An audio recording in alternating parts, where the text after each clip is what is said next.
Good evening, ladies and gentlemen.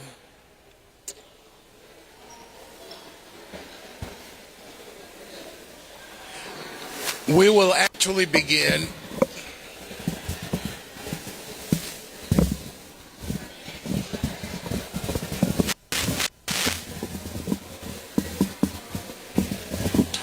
Good evening.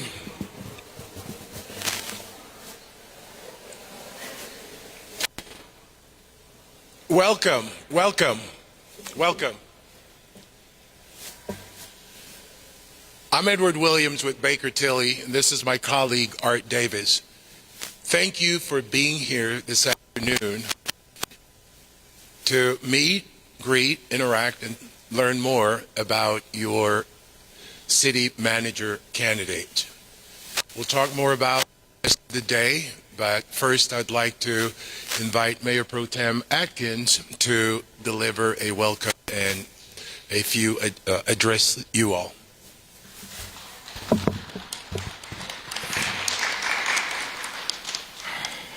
Thank you. I'm not that tall, so let me kind of,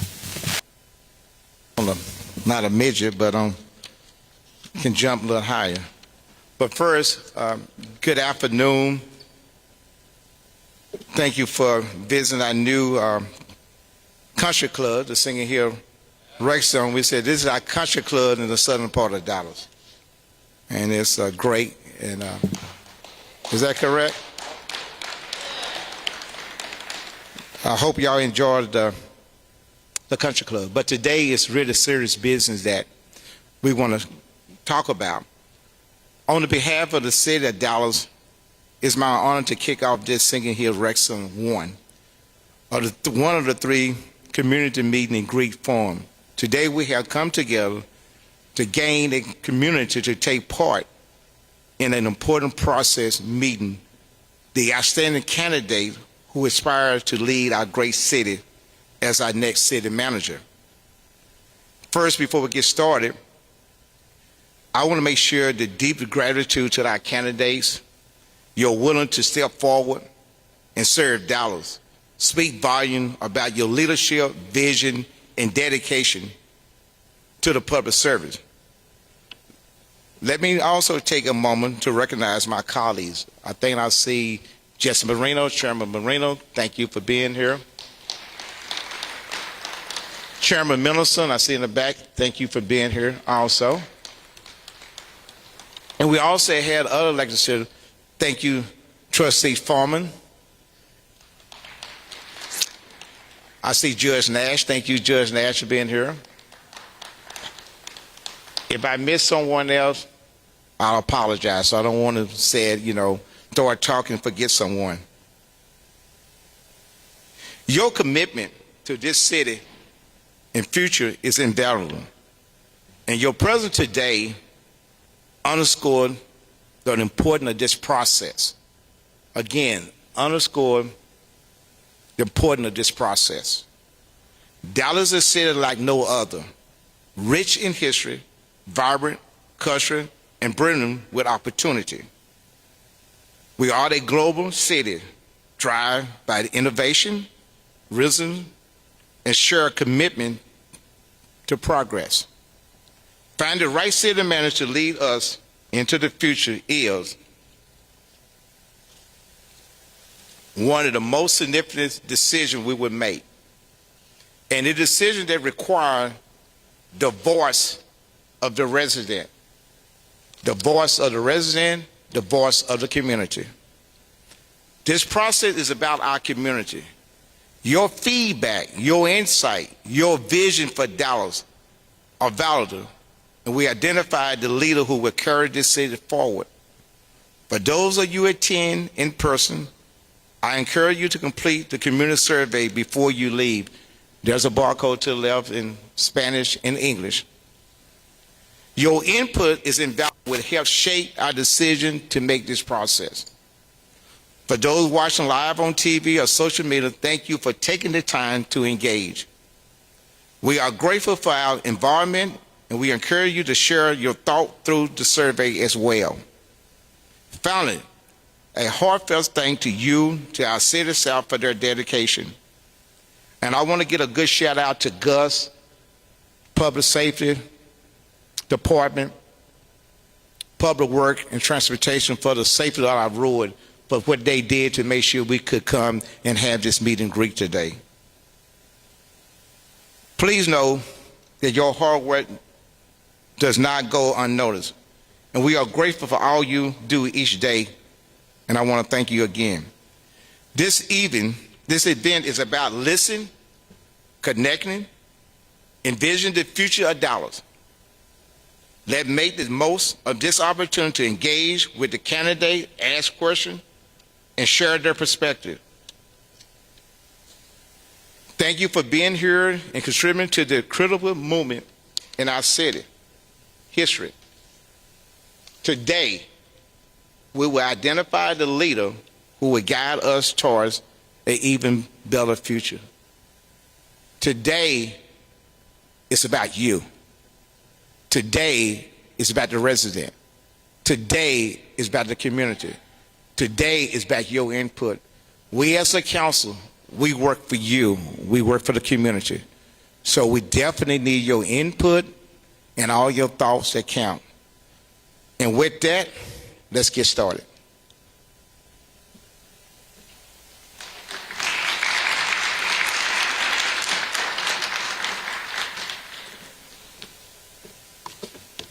Thank you, Mayor Pro Tem. Today we get started, and tomorrow we're going to do it again, folks. So let's keep in mind that tomorrow we're going to also do this. The reason you're here today is because you want to hear more about the candidates. So we're going to do this in two parts, two steps. First step, we'll ask each of the candidates to come forward and share a few minutes about their background, their education, whatever they want to talk about. This is an opportunity for them to introduce themselves to you as a community. We will then ask them to just hear some of your questions, and then we'll give you an opportunity to close out the day, where we will then ask the candidate to stand of each one of these locations, where they will interact with each of you for a few minutes. Obviously, you all want to talk to all the candidates, and you want to rotate, and there are questions the candidates will not be able to answer, and there are questions that I may jump in and say, let's table that question. One of the things that you will be able to do on the survey is to, first of all, the way it works, I know you know, but this is what I do. When you're a parent, you learn to repeat things. So you take your cell phone, point to the English version, o a la versión en español, a la mano derecha. It will open the survey in English and or Spanish, depending on which one you click. The last two questions on the survey will allow you to add any additional questions or comments or anything that you need us to gather to present to the council as your feedback. Ultimately, the city council makes the decision about the city manager. Fair enough? Any other housekeeping business? You know where the restroom are. This is a beautiful facility. So on a personal note, I want to give a shout out to the employees that are here. When we got here, they were making sure everything was perfect, and I am grateful for that. You don't see that often nowadays, but I am grateful for this facility and the folks that keep this moving. Now, without further ado, we're going to ask the candidates, first one to come up and address the group. I'm going to give them 5 minutes. After 4, I will do a quick signal to them. If not, I'll come stand next to them, and ultimately that should give them an idea that it's time to move. So let's get started. We're going to, yes, ma'am.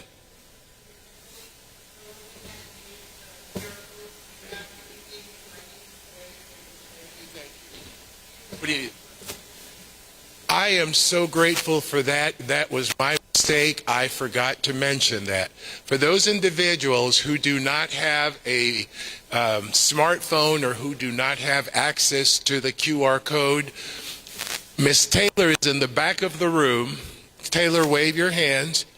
She will make sure that we have iPads that you can work with Taylor to ensure that you can get your comments or input into our system.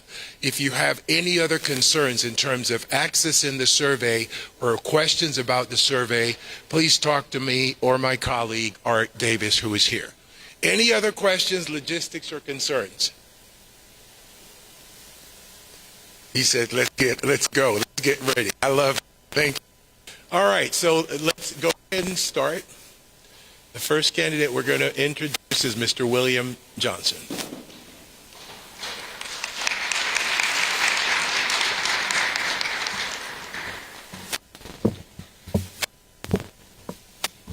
Good afternoon.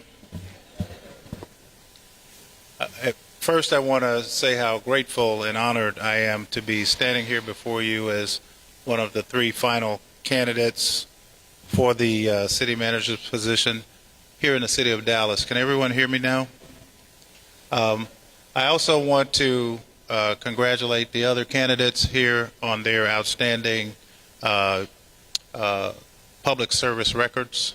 I think the city can't go wrong, right? We have three fantastic candidates.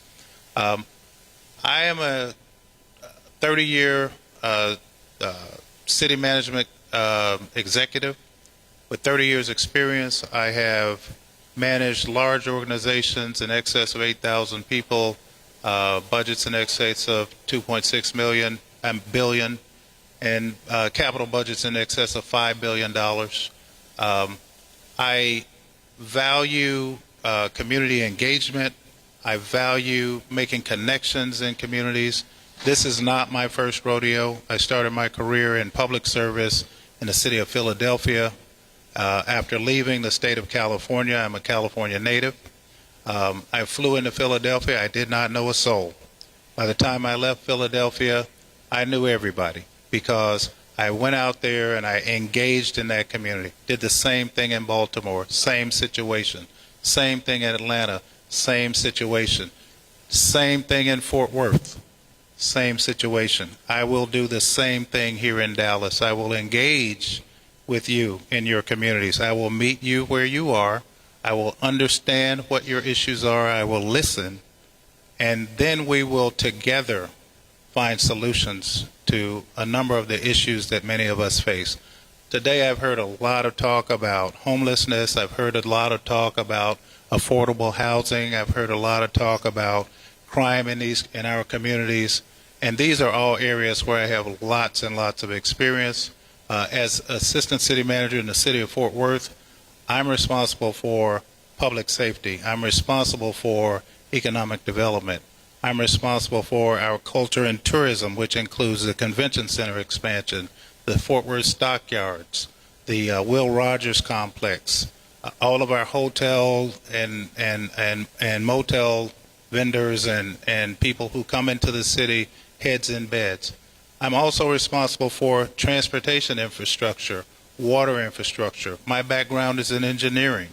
A quick fact about me, a few fun facts about me. I took over my first company as president and CEO at the age of 29 years old. That was a private company. It was a $60 million a year company when I took it over. It was a $100 million a year company 7 years later. And that's because we understood how to focus on quality of service, customer service, listening to our customers. And guess what? We provided municipal services to 1.6 million people in the San Francisco Bay Area.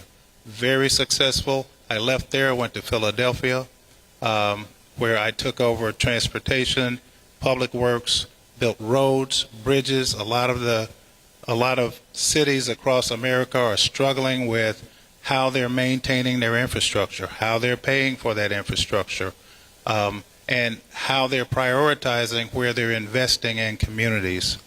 I've done a lot of that work in Fort Worth, prioritizing communities that had historically been glossed over or left out when it came to public investment, and married those things up with economic investment, economic development opportunities to create jobs and create opportunities for people who are black and brown who had historically been left out of the equation.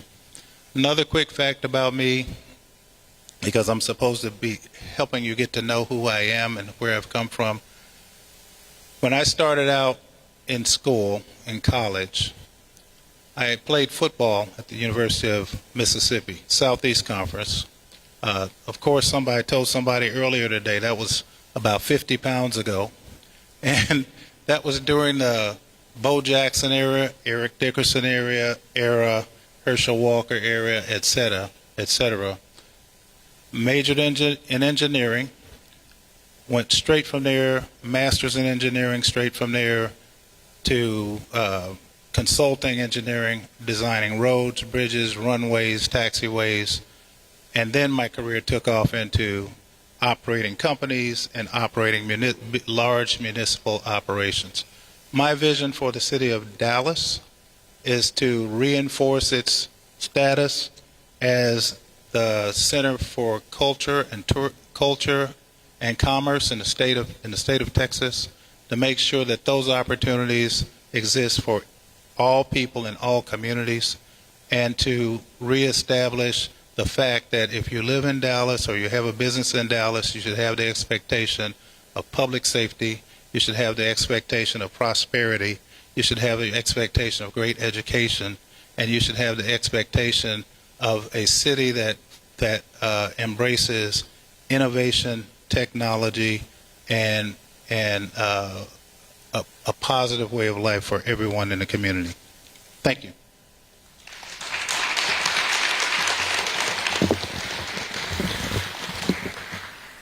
All right, thank you much. I hate to do that, but when I get up here, it means that you're out of time, so I want to thank you for being sensitive to that. Mr. Mario Lara. Hello and good afternoon. I ran out of time this morning, so I'm grateful for the additional minutes because there's so much that I want to share with you.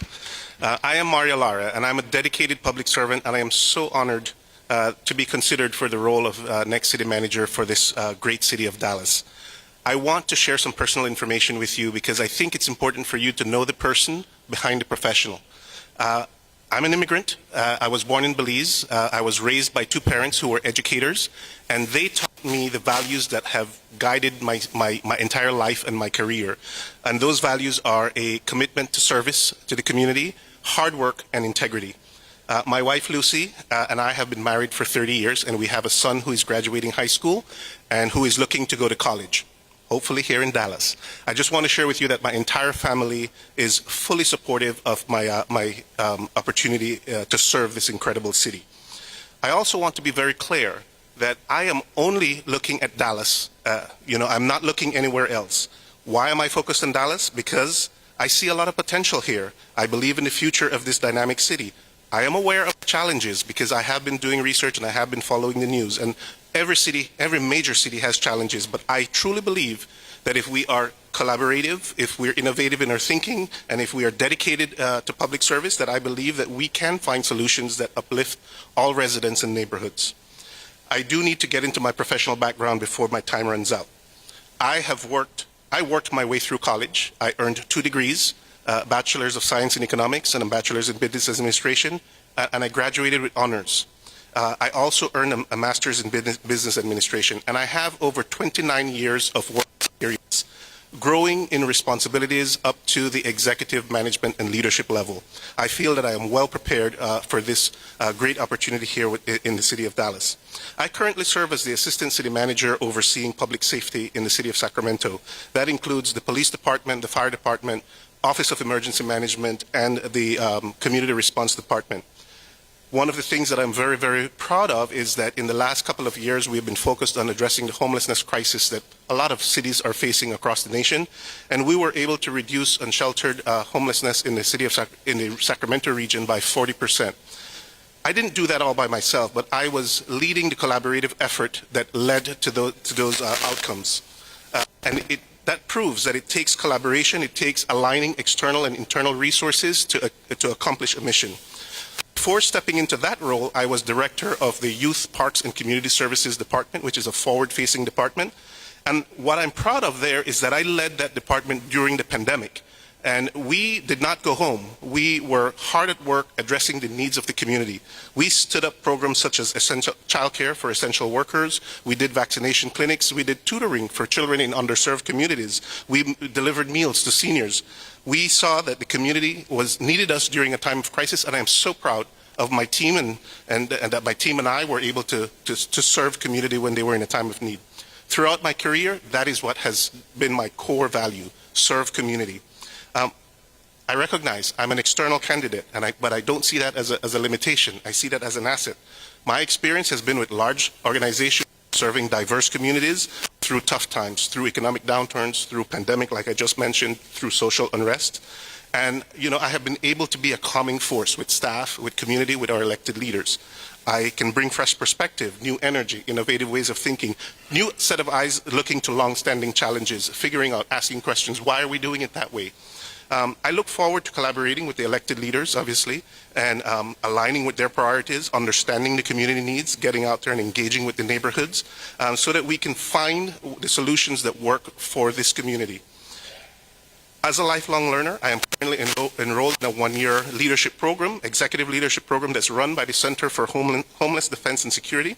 It brings leaderships from all across the country to strengthen our decision-making and to foster collaboration across the nation. I've gained much insights and I've developed a network that I hope to bring with me to the city of Dallas. Finally, I wish to end with this. My journey in public service began as a soldier in the United States Army, where I graduated basic training with honors and I served with distinction. The values of integrity, discipline, and service that I learned in the military will continue to guide me to this day and will continue to guide me if I am given this opportunity here in Dallas. Thank you for your time and consideration. I look forward to engaging with you. I did not run out of time, so I look forward to talking to you more. Thank you.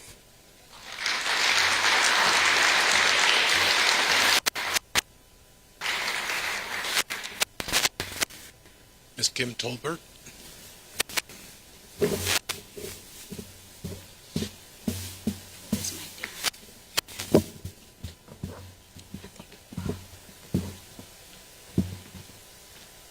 Good afternoon, Dallas.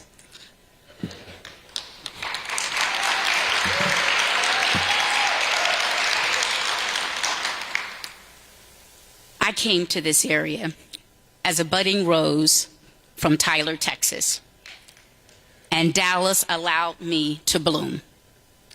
Today, this is a full circle moment for me because I began my career with the city of Dallas 32 years ago as an intern, and had the pleasure of serving and gaining invaluable experience, serving under 7 mayors and 5 city managers.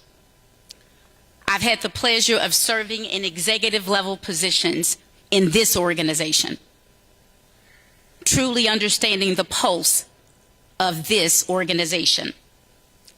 Those level of responsibilities have increased my insight, my ability to understand the unique issues that we face as a city, and also the ability to know how to work with our team as well as with this community.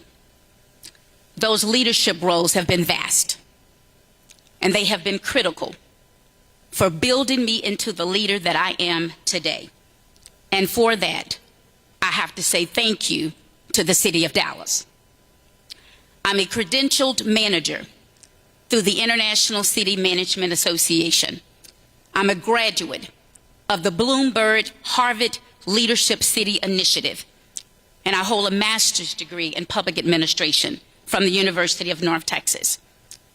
I have decades of experience, and that experience has allowed me to deliver meaningful results and success.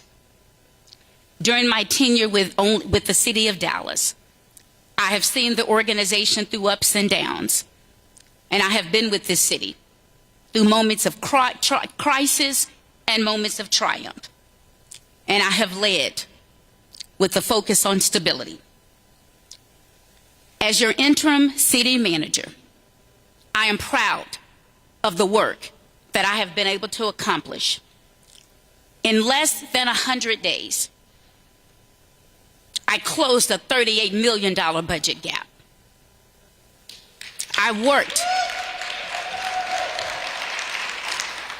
to find efficiencies within the organization, consolidating and merging departments, eliminating duplication of services, saving you $13 million annually. I delivered a $5.2 billion budget that put public safety first, maintenance, infrastructure, the things that matter to you and that improve your quality of life. And I did that with my team, delivering the largest property tax rate in the reduction in the history of this city. And that budget received a unanimous vote of the Dallas City Council. During my 100 days, I leveraged $180 million in private investment in our high poverty areas of this city, because I know where the needs are. I understand the historical disparities that have left many of us behind. And we have an opportunity today to stand up and speak and put action behind our words. I'm an action leader.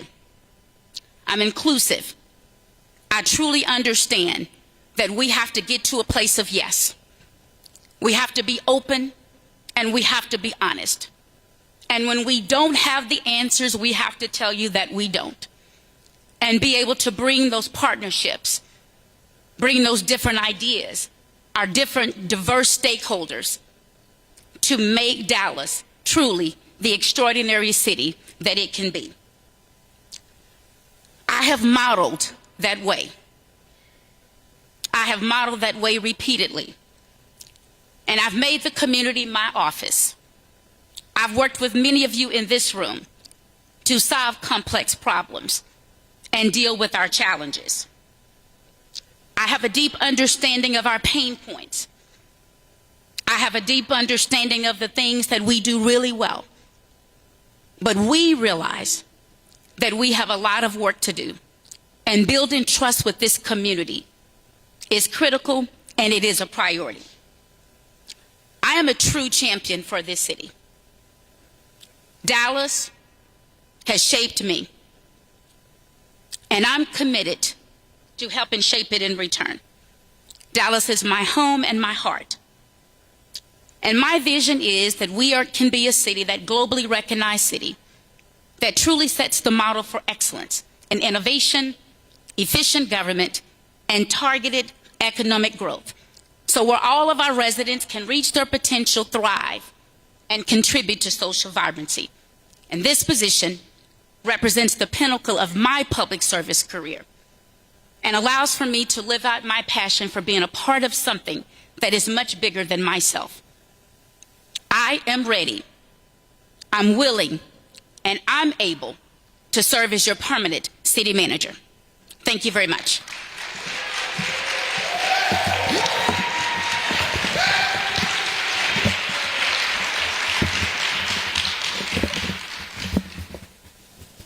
There's always one in every crowd, so I'm glad you're here, brother. Thank you. Here's the fun part of the evening. We're about to do something we haven't done before because I'm not sure exactly how it's going to work. One of the things or feedback we got from the group this morning is that the audience wanted an opportunity to ask questions, and our job is to adjust. And so is there anyone that may have a question that they would like, general question, to ask maybe the candidates to respond to? You will not have an opportunity to ask 20 questions. One question, and we have about 5, maybe 10 minutes. We're going to make this work, but we want to make sure that if you have a question, we can ask each of the candidates. You look anxious. You ready to ask a question? Yes? Okay. Thank you all for having an interest and wanting to serve our city as the city manager. And what I would like to ask is, well, let you know, you probably know that District 8 is the largest city council district in Dallas, in the city of Dallas. And we have a community out in Kleberg, Raleigh, that is in need of a public safety facility. And as you all should probably know, that in District 8 in Southern Dallas, that we are an area of food insecurities. And as a leader and as a city manager, what is in your experience that will help the city of Dallas and District 8 solve the issues that I just mentioned? If I I understand correctly, the question deals with public safety and how you can actually address public safety in a specific area. Okay. And you had a question. Would it work best if we just ask general questions? Because I would hate to ask the same question over. Is there anyone else that have a public safety question? Anything like that? Yes, sir.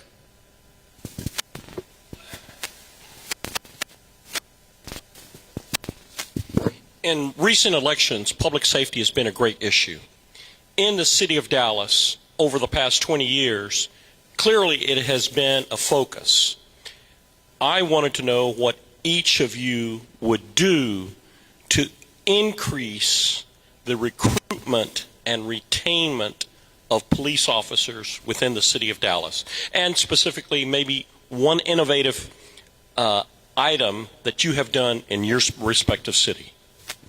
Thank you. Very good question. So the question is, what do you do to increase public safety? The next question deals really about workforce in terms of retention of employees. Can we go with that? You want to hear the candidate respond to those now? Okay, so let's start. Who goes first? Let's start on this end, and then we'll work our way there. You can sit down. Just take it easy. I appreciate the question, and public safety always rises at the top in every community that I've worked with as a highest priority in those communities, because if you don't have that fundamental, then you don't have anything else upon which to build. First and foremost, here in Dallas, we need to recruit for a police chief. Right, that position has been filled in an interim capacity, and we need that leadership to be stable in order to guide the department. In terms of seeing where we need to build out additional facilities, that is something that I would need to work with the, as well as to understand what the resources are, what the possibilities are, and then to work with the community, obviously, to figure out where what would serve best. In terms of recruitment and retention, that is a challenge that's a lot of law enforcement agencies and really governmental agencies. Sorry about that. So one of the things we have Sacramento is to set a concrete, tangible goal. We have a 30% at 30 in terms of reaching out to women to recruit women in our police department.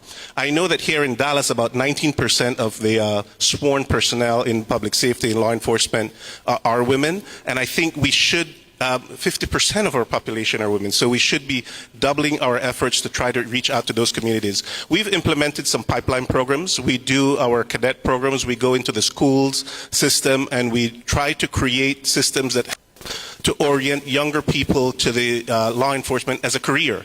And we do that in our high schools, we do that in our youth facilities, and we try to establish a good relationship with the community. It is paramount that our public safety personnel have a trustful, solid, strong relationship with our community, and it's really through that collaborative efforts that we will recruit individuals and attract them to that that field of work, and also be able to retain them because they will feel good about the work that they are doing in service to their community. I think those are some of the ways that we can address those issues.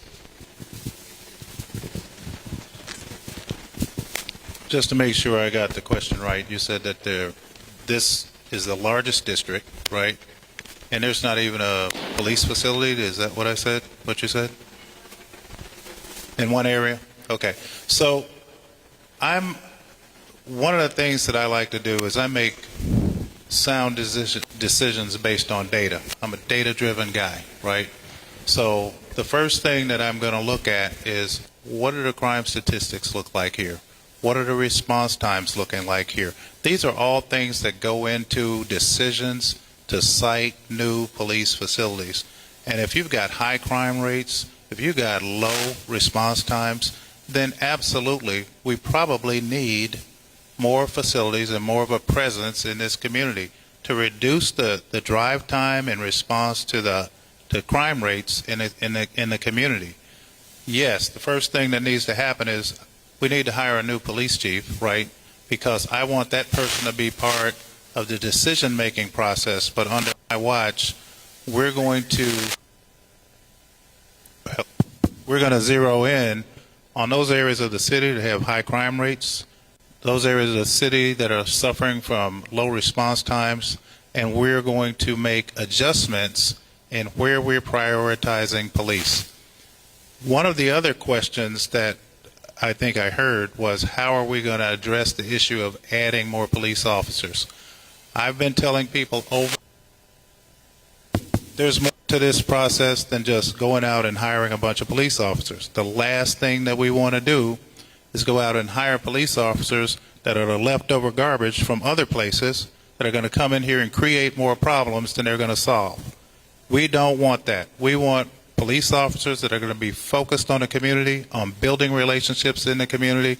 The police officers assigned to the beats and to this community are people that you should know on a first-name basis, because they're spending their time with your youth. They're spending their time in your community meetings. They're spending their time listening to what's happening in those communities, and the police is spending his time. I'm spending my time, and then we're doing more than just listening.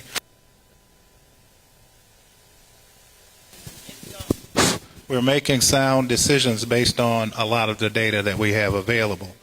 One of the things that we've done in Fort Worth to address the need to hire more police officers is we added more academies.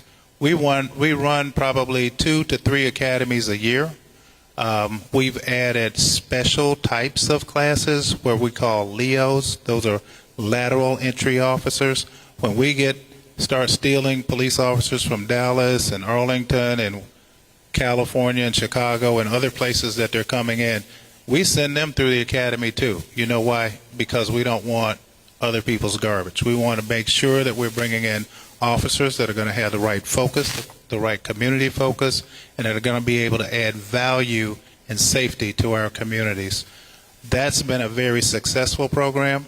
That's the type of program that I would bring here to the city of Dallas. In addition to talking to the command staff, talking to the communities, and listening to other ideas that would help us to move the needle when it comes to public safety.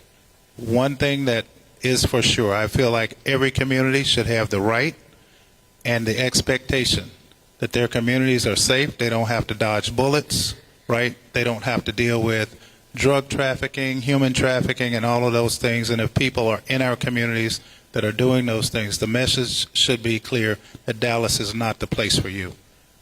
It's not the place for you. Thank you.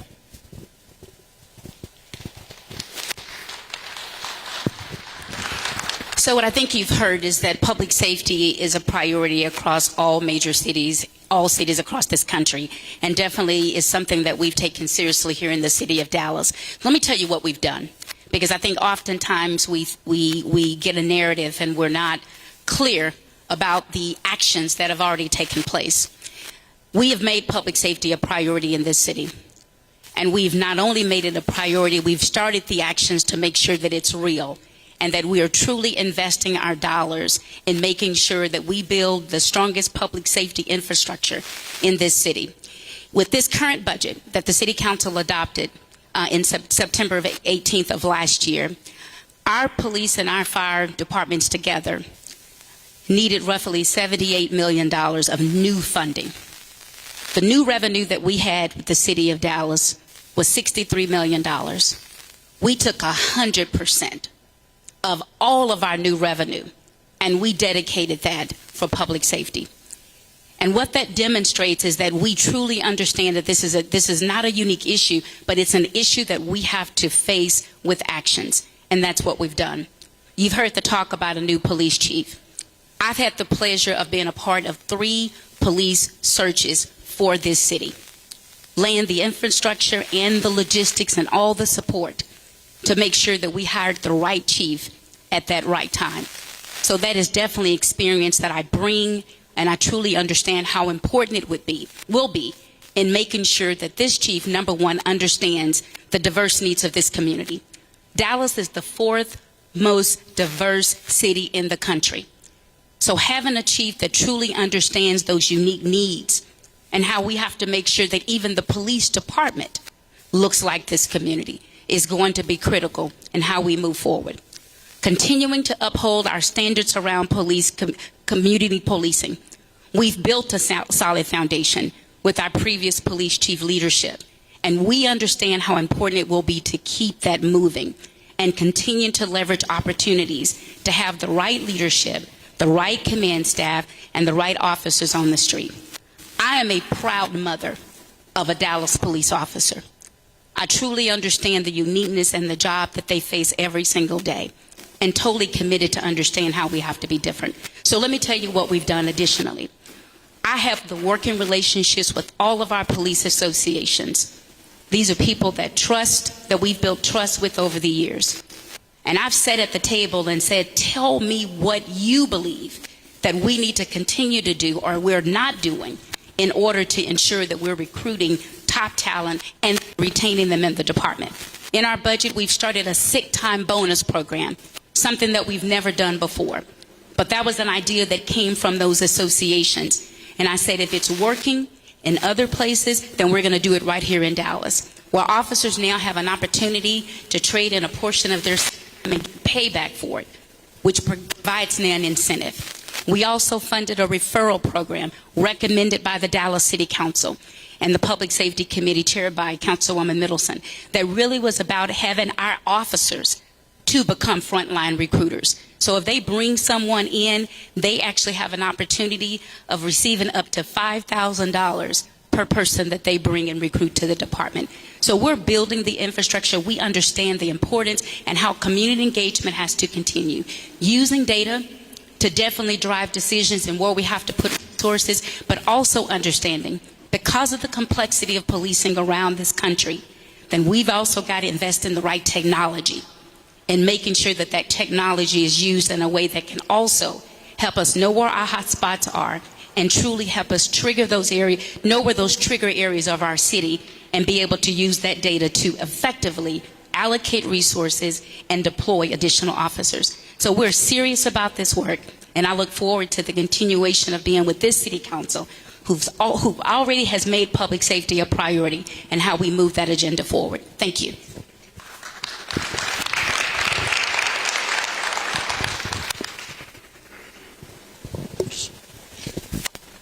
Okay. I was told to use this microphone, so let's hope it works. Okay, I see all these wonderful hands. So the issue is that okay.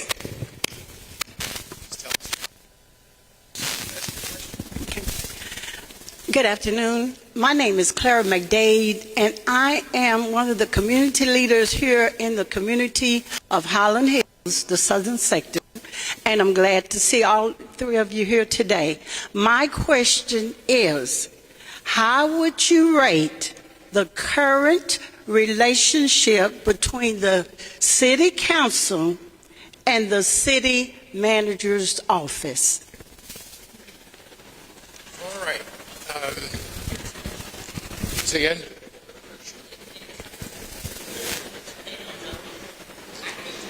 Well, in fairness to all the candidates, I think that's a very good question. But let's ask a couple other questions. I think in fairness, I'm going to get to you.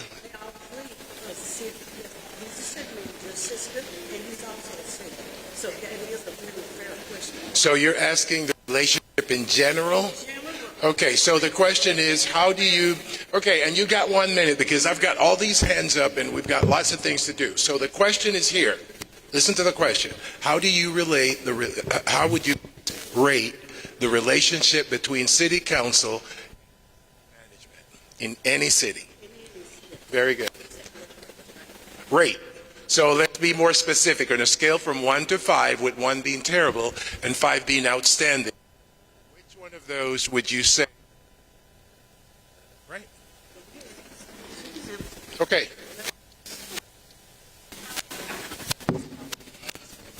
You're good. You're good.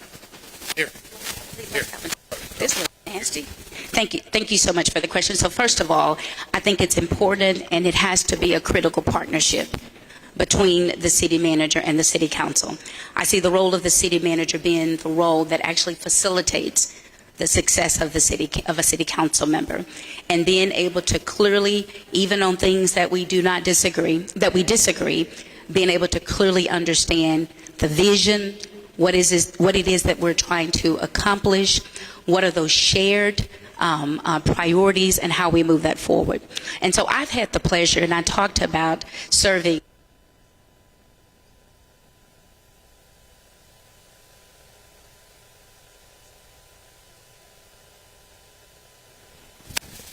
Keep talking.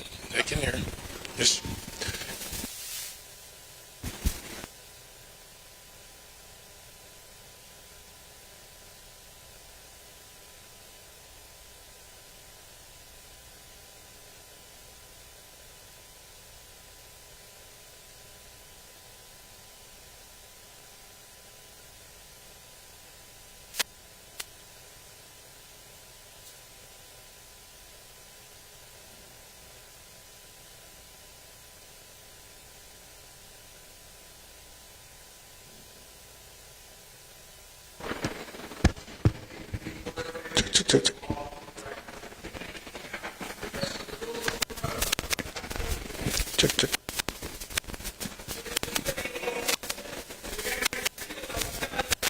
Check.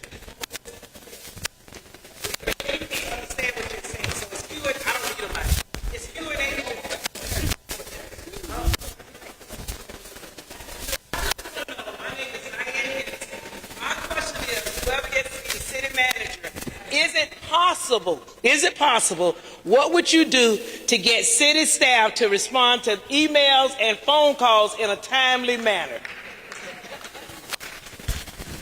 thank you, ma'am.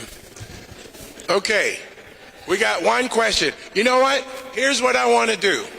Let's do this. I think your questions are important. I see you back there, and I see there was somebody else here. You got another question? No, I just have the same question. Okay. Yes, ma'am, I'm here. Okay. I am Esther Davis, and one of the things that I'm most interested in is what your thoughts are about our children being trained in high schools.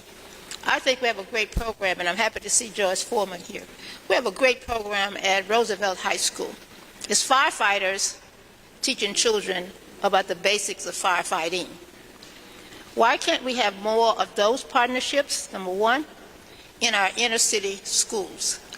Very good question. So we're talking about, one, partnerships, cities, partnerships. I'm coming. And then the first question was, remember the first question?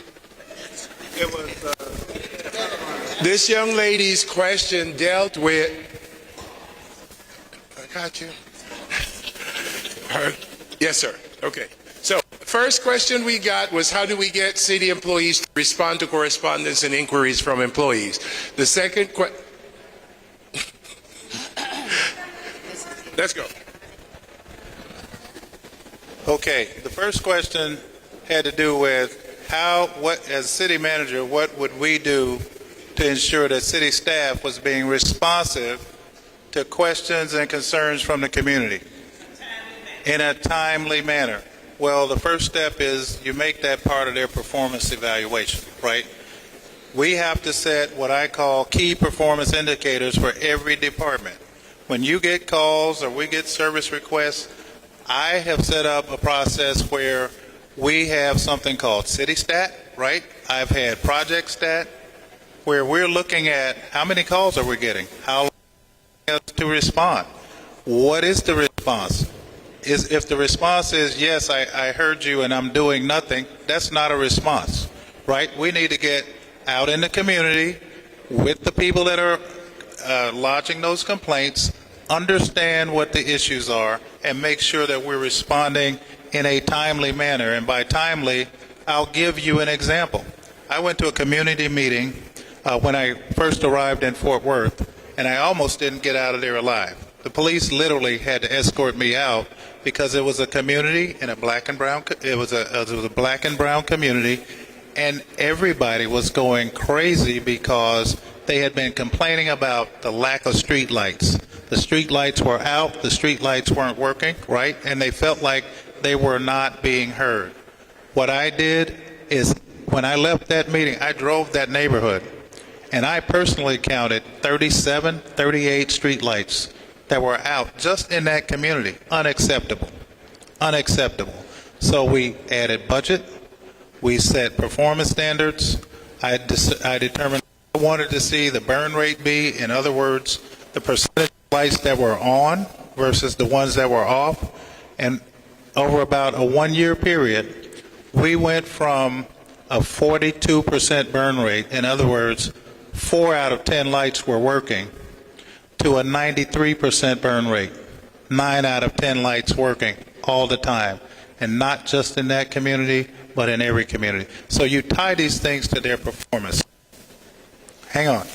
Let me finish the second part. The second part, where did she go? I want to make sure I had her question right. What was her second question? Oh, workforce in high school, right? What I've seen be successful is partnering with corporations and companies, partnering with city departments, working with the schools to create opportunities where kids in high school are learning to do things like, believe it or not, pilot helicopters, right? We're working with Bell Helicopter over in Fort Worth where they're doing it every day. We have a school or a number of schools that are teaching kids trades. They're teaching them auto mechanics. They're teaching them to be plumbers. They're teaching them to become engineers. We've partnered with the university system as well, where we're training interns that are coming out of school as they graduate.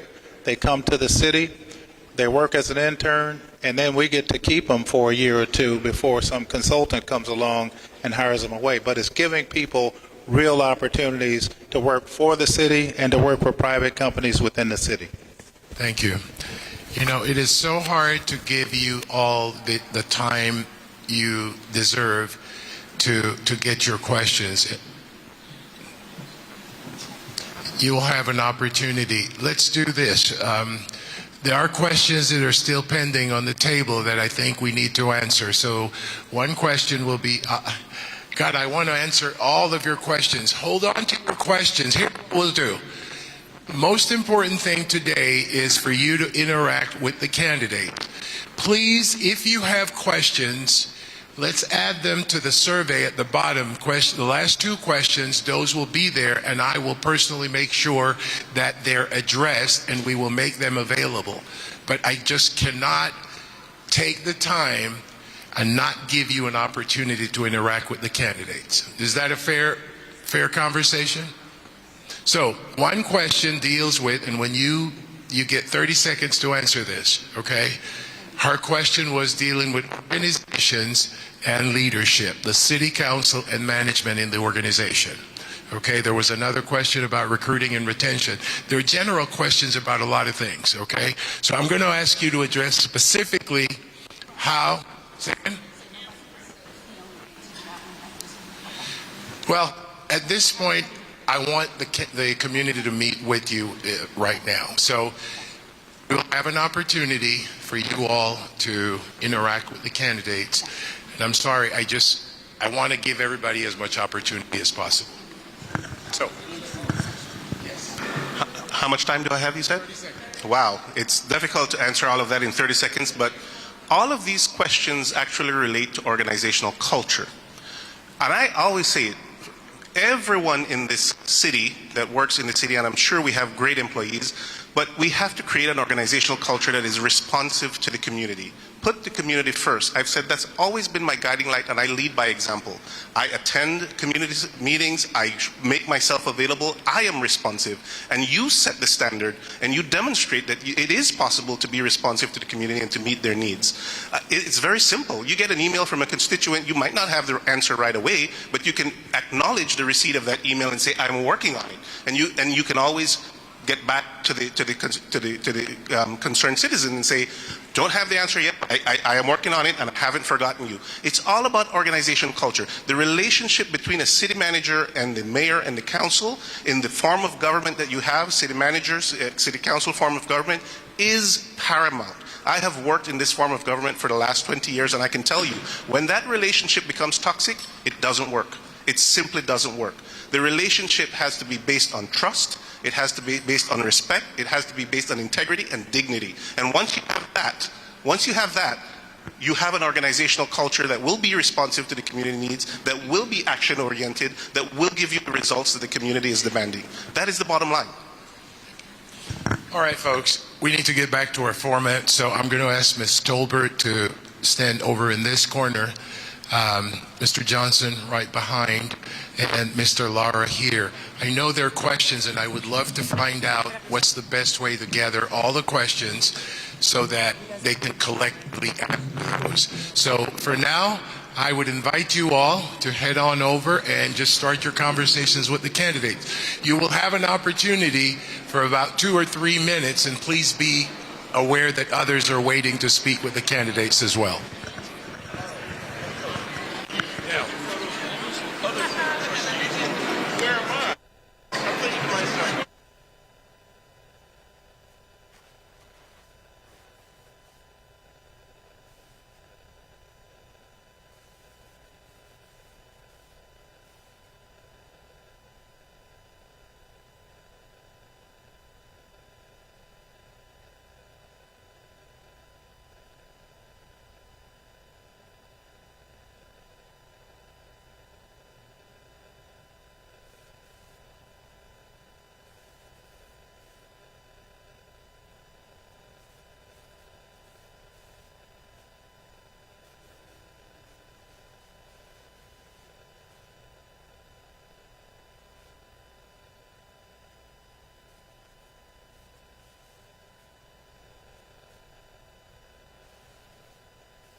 1 p.m. at the Fritz Recreational Center.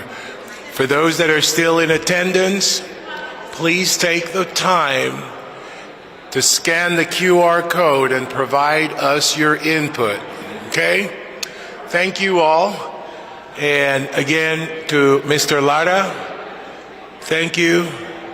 To Mr. Johnson, thank you. To Ms. Tolbert, thank you.